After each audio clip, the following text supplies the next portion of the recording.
He was even Richard Nixon was a man of integrity who strived to serve his country to the best of his ability.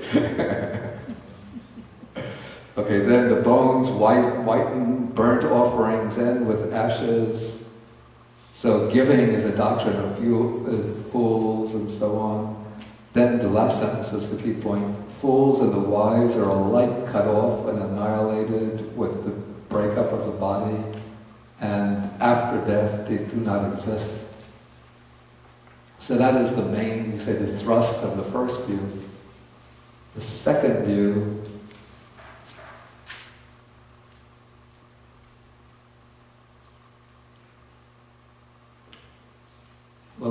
doesn't have that statement attached to it. So this view seems to be, the point of emphasis is not that there's no continuity, so much that there's no continuity beyond death, but that there's no real validity to moral distinctions, that they're just maybe purely conventional, just a matter, maybe this is almost like a moral relativism, that different people have different views about what's good and bad, but there's no objective validity to these different opinions. So it's really more focused on this life, that it doesn't matter what you do in this life.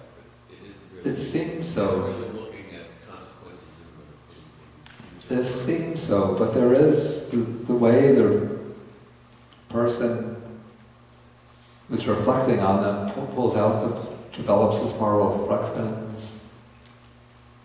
It seems also that it can have implications for the next life.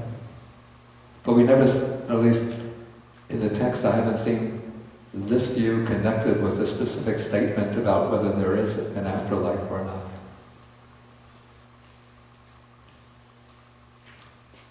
Okay, Tracy? Why wouldn't he just come out and say that he knows? Why does he set up the argument? I mean, why does the Buddha do that? Yeah. I guess he's not trying to impose his authority on the people who are listening to him. Because these people at the point where the discourse begins, they're not his followers. So he's not saying, you've taken refuge in me, I'm the Buddha, I'm the one who knows and sees. But probably different teachers came to passing through this village and gave discourses, and so these people would have been exposed to different teachings, and they don't know which to accept. And so the Buddha is just trying to lay down lines of reflection that they can use to decide what kind of views to accept and what to reject, without basing the views on his own authority as an enlightened one. Okay, Richard. Yeah, is there a reason that this isn't in the Digha Nikaya? The Digha Nikaya generally has dialogues with non-Buddhists. Yeah. And this is kind of odd in the Majjhima Nikaya, isn't it? The principle for, at least the theory, the principle for distinguishing texts between the Digha and the Majjhima is length. Yeah. So apparently but this seems pretty long to me. It's long. And I guess that to some extent decisions were a bit arbitrary. It could be in some of the other early schools, I'm not sure about this could have wound up in the Digha Nikaya, or their counterpart of the Digha Nikaya. I'm not sure. But in the form, if you take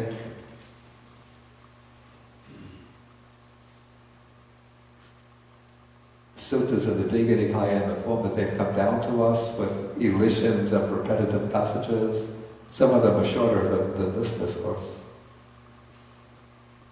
So I don't have a definite answer.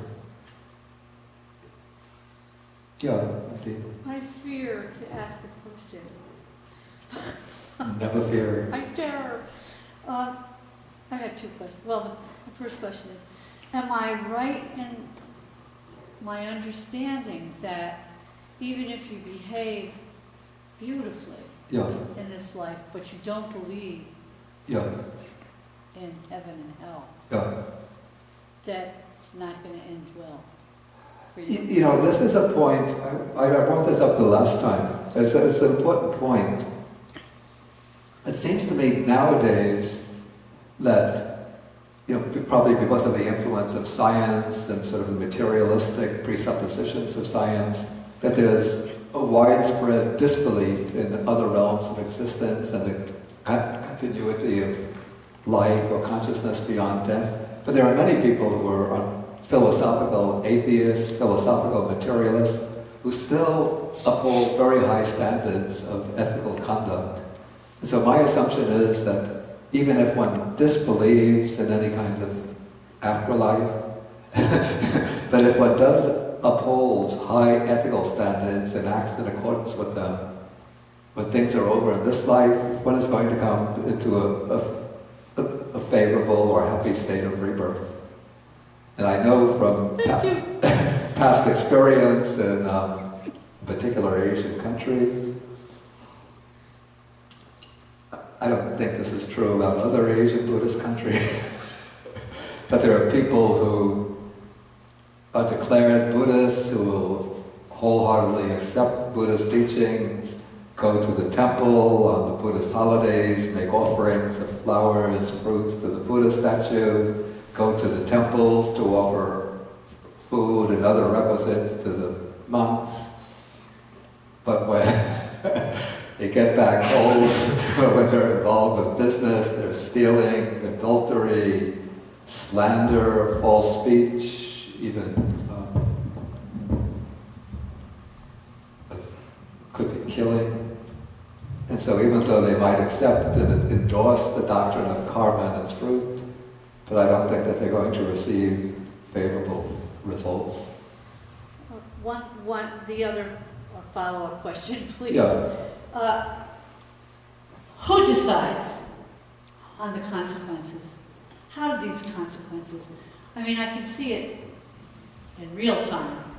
Yeah. There's consequences if you steal something, you go to jail. There's consequences. Yeah. Yes. If the judge decides. Yeah. Who decides? How Yeah. does the decision get Yeah, made? there's no,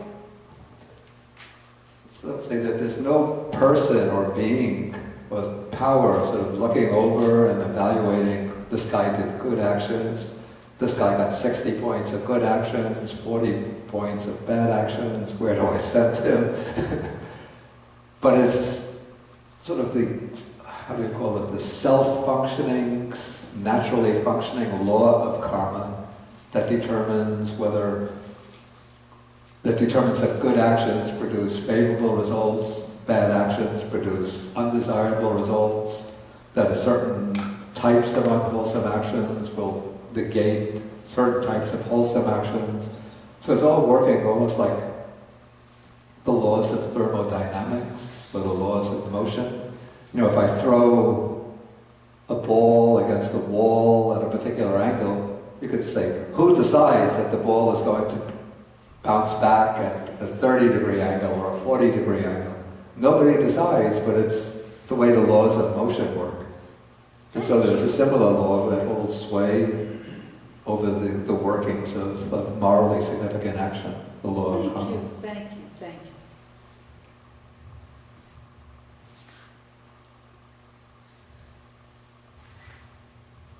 Any further questions?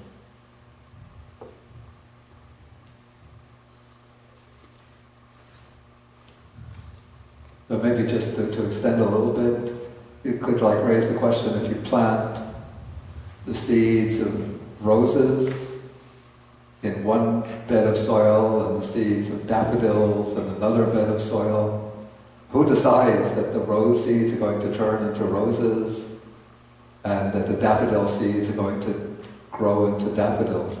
The deer and the birds. Well, the deer decide whether, supposing that they don't get to eat the seeds, Exactly. that the seeds remain there. It's the law of nature.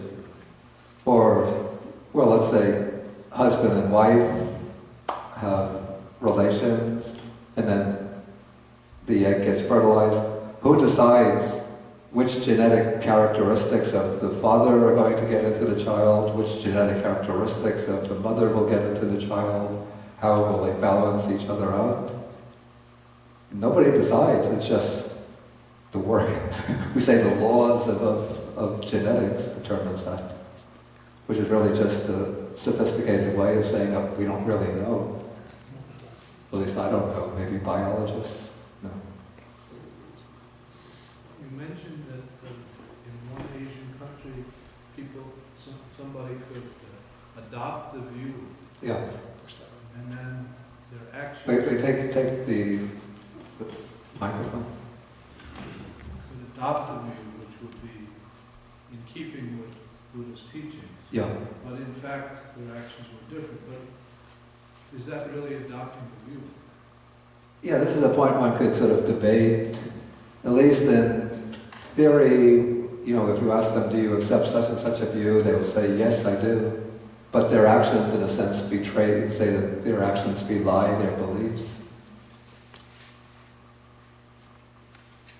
So even though they might profess the view, but they really haven't taken it into themselves. Isn't that the point of the view? Oh, definitely, definitely.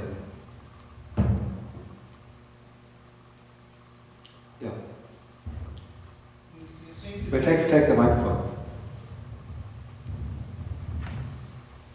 People aren't necessarily entirely rational all the time. Yeah. Some people are more consistent than others. Some people have habitual ways of behaving that are better habits than others.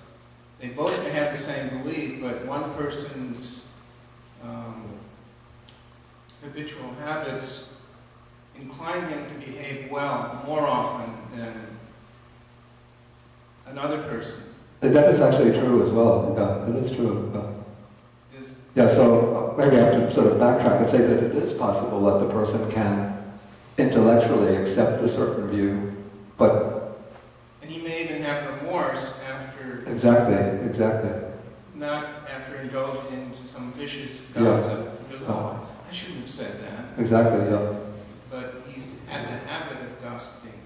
Yeah, that is very true also. Yeah, good point. Okay, let us continue because I want... Oh, okay, we'll take one more question. I didn't understand when the Buddha says, let me grant that in the case of doing and not doing, that not doing is correct. Yeah.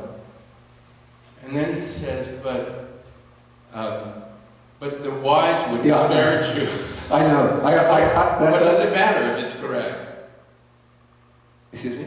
Well, what would it matter if the wise disparage you?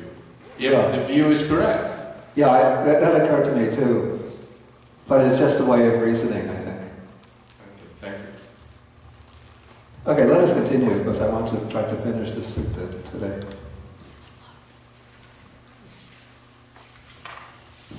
Okay, now we come to the third pair of wrong and right views. And this was a view which was, at least the wrong view, which was widely expounded by one of the Buddha's adversaries, whose name was Makkhali Gosala.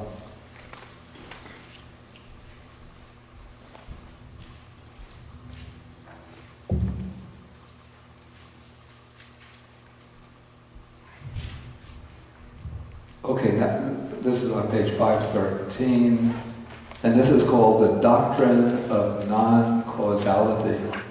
It's in Pali, it's called a hetukavada.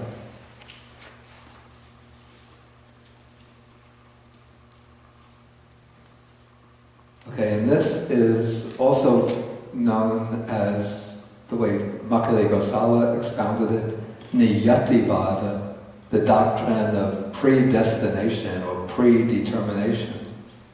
The view that people or beings are predetermined in their destiny by fate, destiny, or nature, and so their actions really have no effect upon their development.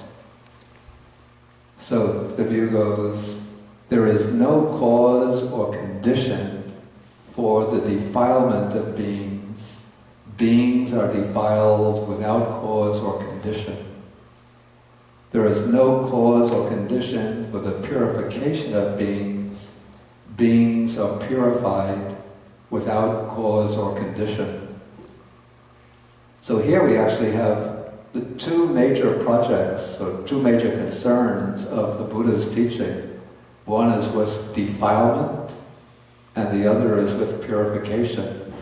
And in the Buddha's teaching, defilement is traced to causes, at least to the most fundamental cause is beginningless ignorance. It's from beginningless ignorance that all of the defilements arise, and from the defilements that unwholesome actions arise.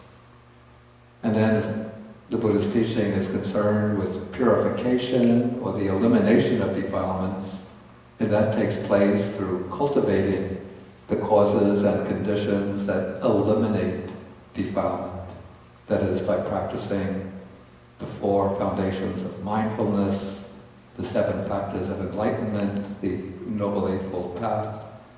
And so this view that there's no cause for defilement, no cause for purification, is in a sense undercutting the 2 major concerns of the Buddha's teaching. Okay, then this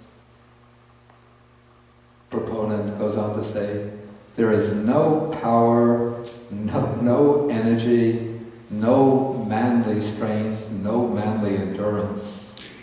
In other words, that there's no point in making any kind of effort because one's destiny is fixed. So he goes on to say, all beings, all living things, all creatures, all souls are without mastery, power, and energy. They are molded by destiny, circumstance, and nature, and thereby they experience pleasure and pain in the 6 classes. In this theory, there are 6 classes or realms of existence. I think that they're somewhat different from the Buddhist 6 realms. But beings, according to this theory, go from one life to another not because of their karmic actions, but because of destiny, nature, or fate.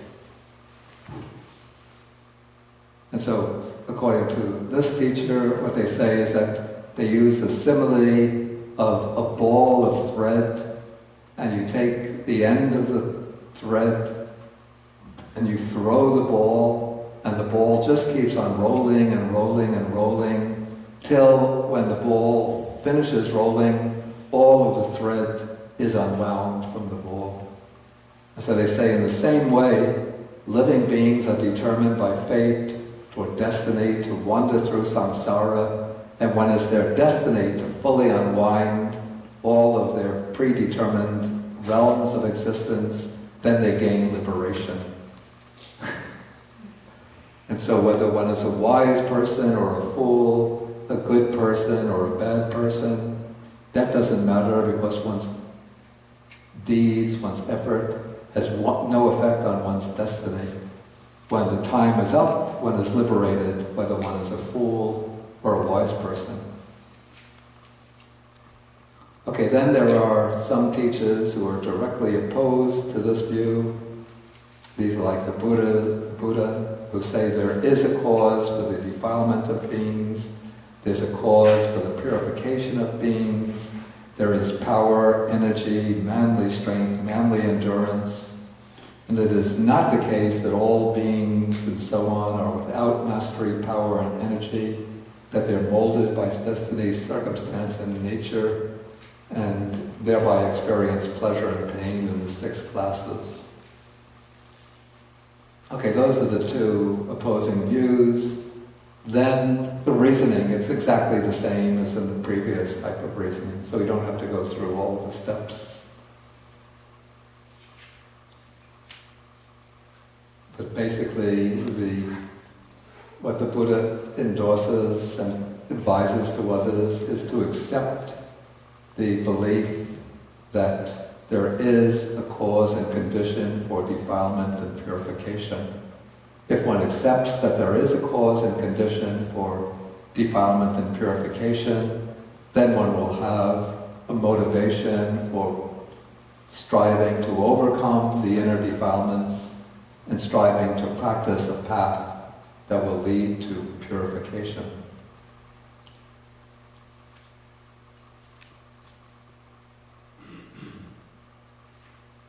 Okay, any questions about this view?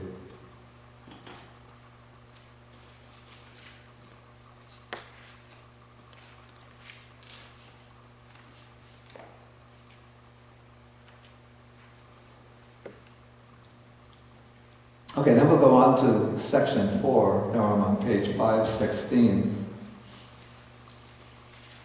Now we're moving beyond the contrast between wrong views and right views regarding the basic principles of ethics, and now into views about higher states of meditative experience and higher realms of existence. Okay, so here we have some ascetics who hold the view that there are definitely no material realms, no immaterial realms or formless realms. So what are the formless realms? Well, these are called the arupa dhatu or arupa bhava.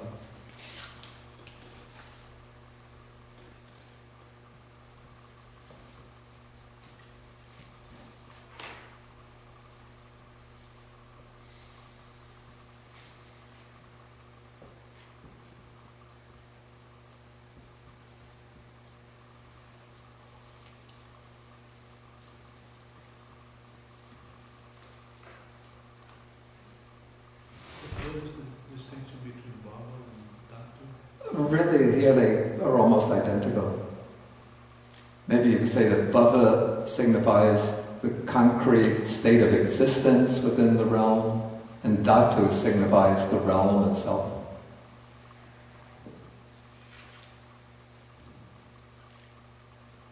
Okay, now, according to Buddhist cosmology, the universe of sentient beings is divided into 3 tiers or 3 levels. One is the level which we call the desire realm or sensuous realm, in which what predominates is sensual desire.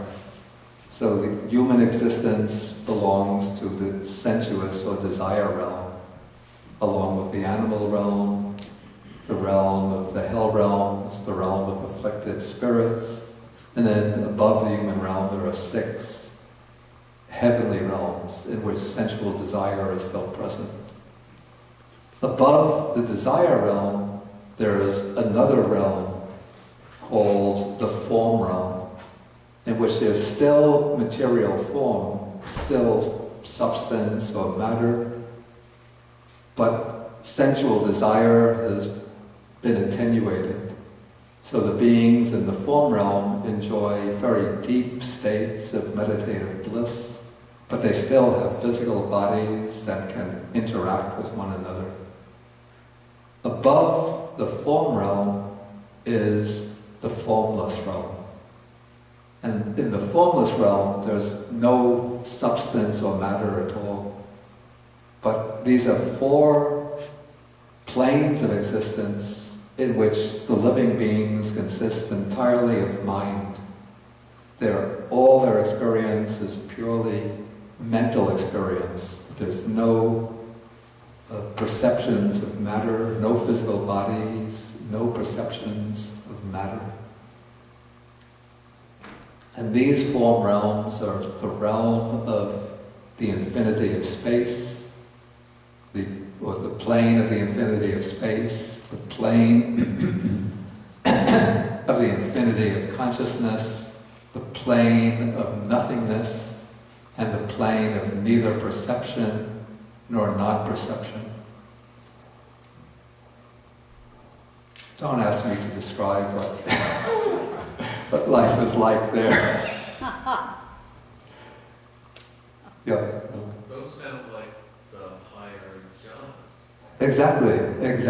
But can't one in the desire realm achieve those higher jhanas? One can achieve those meditative states in the desire realm. Now, the point is that all the realms of, or planes of existence, or all realms of existence, are in a sense the manifestations or consequences of the karmic activities of living beings. So we ourselves have done in the past karmic activities which have led us, directed us into the human realm, into the human existence, into the desire realm. But in the human realm, we're capable of creating karma that can lead to any of the other states of existence. So in the human realm, we can create the karma that will lead to be engaged in really bad, heavy, unwholesome actions. Then we create the karma that could lead to the hell realms. Or we could create, by practicing generosity, helpfulness, good, virtuous conduct, we could create the karma that will lead to the sense sphere heavens. But then, by developing higher meditative states, what's called the jhanas, the meditative absorptions, that is generating the karma that leads to rebirth into the form realm. And then beyond the 4 jhanas, there are 4 other meditative attainments called the formless or immaterial attainments. And attaining those meditative states and gaining mastery of them creates the karmic disposition for rebirth into the formless realms. And then which particular formless realm one will be reborn into depends upon which of the formless meditations one masters and practices most often, delights in, and generally abides in.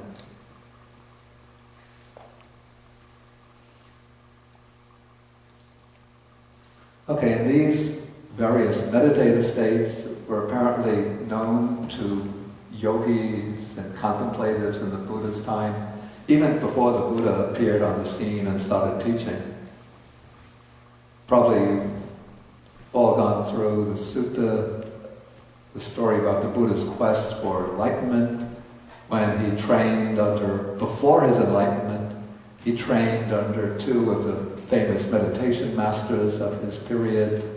And one of them, the first one that he went to, led him to master the attainment of nothingness, the 3rd formless attainment. And then the other teacher that he went to, the second one, led him to master the 4th formless meditation, the base of neither perception nor non-perception. And yet the Buddha wasn't satisfied with those attainments because he saw that they were just conditioned meditative states of samadhi, which would lead back to the realms, which would keep him within the realm within the cycle of birth and death. And he was seeking liberation from the complete cycle. And so for this reason, the Buddha left his meditation teachers and went off to discover his own path to enlightenment.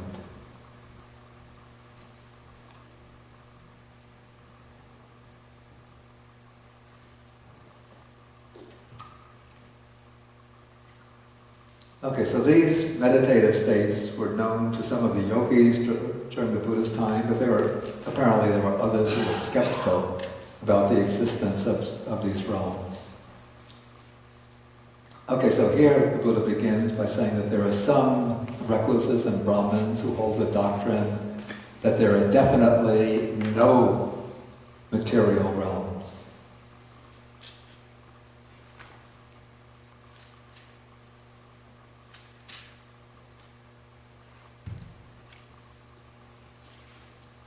And then there are some teachers who are opposed to them and say there definitely are these formless or immaterial realms. Okay, so these are the 2 opposed doctrines, and then this is how the wise man reflects. Okay, first he considers that there are some teachers who say that there are definitely no immaterial realms, but that has not been seen by me. So he hasn't been able to determine for himself that there are no immaterial realms. And also there are some ascetics who hold that there definitely are immaterial realms, but that has not been known by me. Okay, so since he hasn't been able to ascertain either of these positions for himself,